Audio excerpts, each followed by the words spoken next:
बिस्मिल्लाहिर्रहमानिर्रहीम। अस्सलाम वालेकुम दोस्तों, मुझे उम्मीद है कि आप सब खैरियत से होंगे और खुशबाश होंगे। तो दोस्तों आज हम सोल्व करेंगे Khyber medical centralize admission test जो कि 2023 में मुनाकिद की गई थी, यानी कि म्यूकेट का पास पेपर अभी हम सोल्व करेंगे क्योंकि ज़्यादातर MCQs पास पेपर से ही आए हैं। तो दोस्तों ये पेपर ब्लर होने की वजह से मैं ख़ुद टाइप करके आपके लिए MCQs अपलोड कर रहा हूँ। तो सबसे पहला सवाल हमारे पास है, प्रॉफिट हज़रत ईसा अलैहिस्सलाम वाज द फादर ऑफ, यानी दिए गए चार ऑप्शन में से पहले नंबर पर है हमारे पास इस्माइल अलैहिस्सलाम, इब्राहीम अलैहिस्सलाम, याकूब अलैहिस्सलाम, मूसा अलैहिस्सलाम, यानी हज़रत ईसा अलैहिस्सलाम किसका फ़ादर था। तो इस सवाल का सही जवाब है हज़रत याकूब अलैहिस्सलाम, और याकूब का बेटे का नाम जो था इस्माइल था।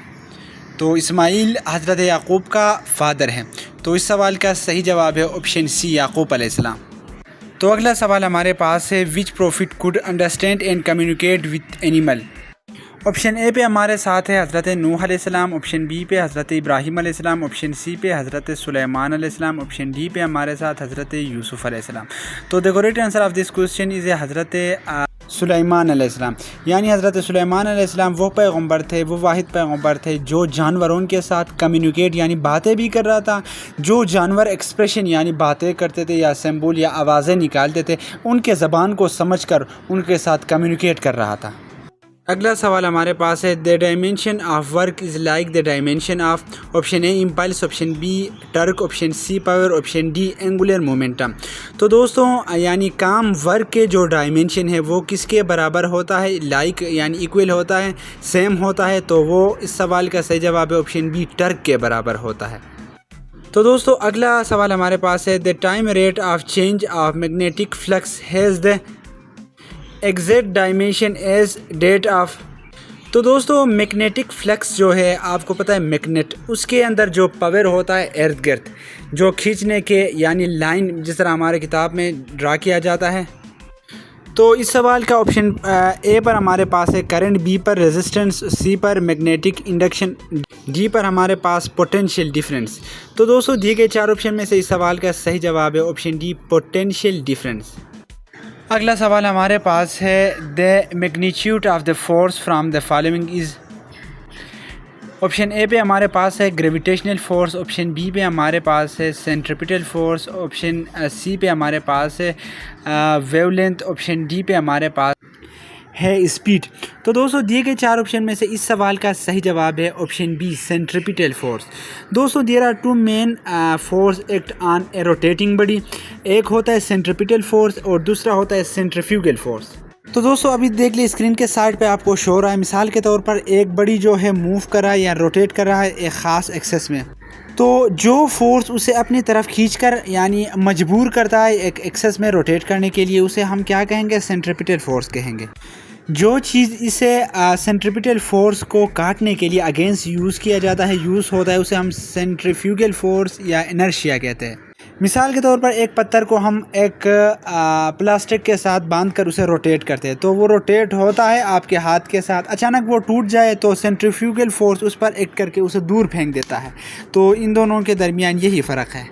तो दोस्तों एम्पलीट्यूड ऑफ फोर्स जो होगा यानी एम्पलीट्यूड यानी ताकत की फ़ोर्स किसके बराबर होंगे, सेंट्रिपिटल फोर्स जो मजबूर कर देता है रोटेट करने के लिए किसी बॉडी को, उसके बराबर होंगे। दोस्तों देख लें मैं एक सवाल में आपको 10 सवालों के 10 MCQs के जवाब देता हूँ। तो अगर ये चैनल आपको इन्फॉर्मेटिव लगे तो काइंडली सब्सक्राइब के बटन को दबाएँ और कमेंट्स में अपने नए ख्यालात का इजहार करें। तो दोस्तों अगला सवाल हमारे पास है, what is the correct for all transverse wave.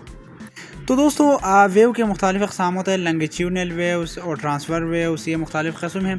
तो इसमें हमें क्या कहता है, ट्रांसफ़र वेव के लिए कौन से ऑप्शन सही है।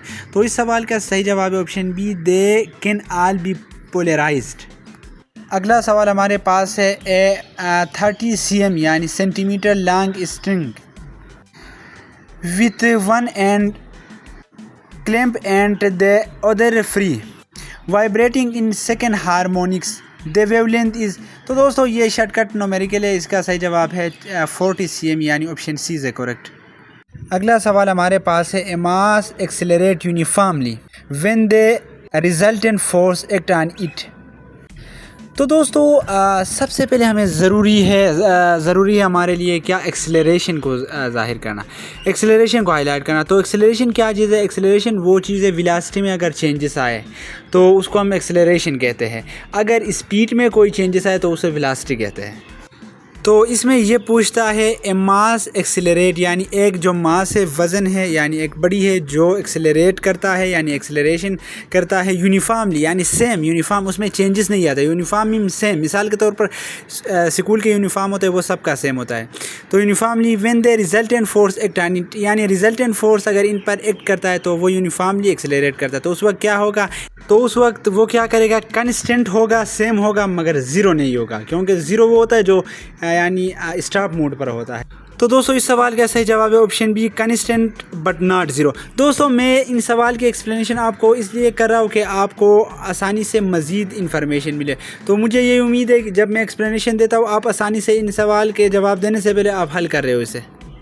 तो अगला सवाल हमारे पास है, conservation of linear movement is equal to Newton first law, Newton second law, Newton third law, none of this. तो दोस्तों इस सवाल का सही जवाब है option B, Newton second law. अगला सवाल हमारे पास है सवाल नंबर 10, a stone thrown horizontally from the top of a tall building follows a path that is. तो इस सवाल का सही जवाब है दोस्तों ऑप्शन डी, यानी पैराबोलिक। तो अगला सवाल हमारे पास है सवाल नंबर 11, a hunter aiming a bird in a tree should aim.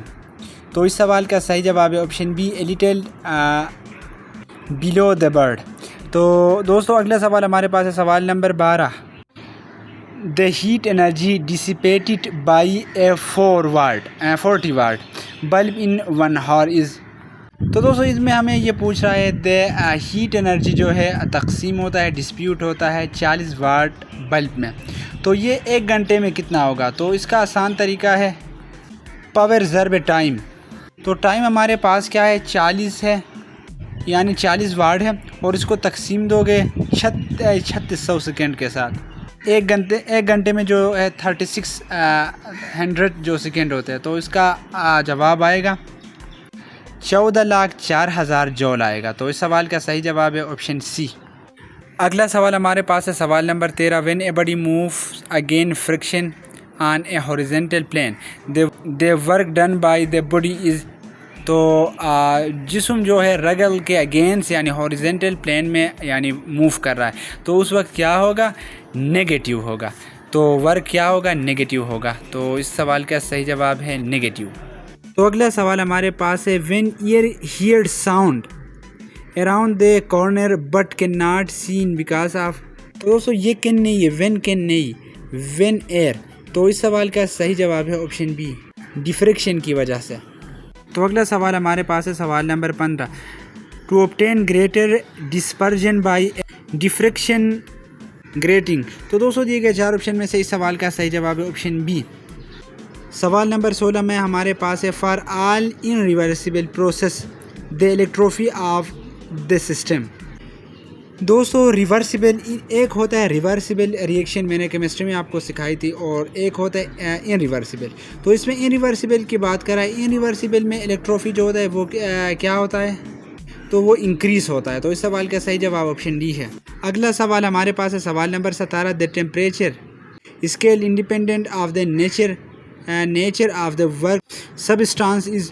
तो इस सवाल का सही जवाब है ऑप्शन डी, थार्मोडायनामिक्स। अगला सवाल हमारे पास है सवाल number 18, if the temperature of the heat source increase the efficiency of a Carnot engine. तो इंक्रीज़ होगा, अगर टेम्परेचर सोर्स हीट का इंक्रीज़ होगा तो उसका एफिशिएंसी भी इंक्रीज़ होगा। तो इस सवाल का सही जवाब है ऑप्शन ए। अगला सवाल हमारे पास है, the unit of electric charge. तो इस सवाल का सही जवाब है ऑप्शन सी, यानी joule per coulomb, J/C। J mean joule, P mean joule mean per coulomb, यानी सी मीन कूलम। कूलम जो है वोल्टेज के लिए इस्तेमाल होता है, चार्ज के लिए। तो इस सवाल का सही जवाब है ऑप्शन सी, जूल/कूलम। अगला सवाल हमारे पास है, the negative gradient of electric potential is called. तो जो ग्रेडियंट है इलेक्ट्रिक पोटेंशियल का वो क्या होगा, अक्सर इलेक्ट्रिक फील्ड इंटेंसिटी होता है। तो इस सवाल का सही जवाब है option B is the correct answer. दोस्तों मुझे ये गारंटी के साथ ये उम्मीद है कि आप लोगों को ये फ़ायदा दे चुका होगा, यकीनन देगा, क्योंकि मैं एक MCQs हल करने के लिए आपको 10 मज़ीद MCQs के जवाब देता हूँ। तो अपने भाई के इस चैनल को सब्सक्राइब कर दे। आज तो टाइम मेरे पास इतना नहीं है, तो मुझे और भी क्लासेस लेना है। कल इंशाल्लाह इस मुकम्मल पेपर को हल कर देंगे। तो बाकी खुश रहे, आबाद रहे, अपने भाई के इस चैनल को सब्सक्राइब कर दे और दुआओं में याद रखें। अपना बहुत ज़्यादा ख्याल रखें। मिलते हैं बहुत जल्द इस चैनल में, तब तक अल्लाह हाफिज़।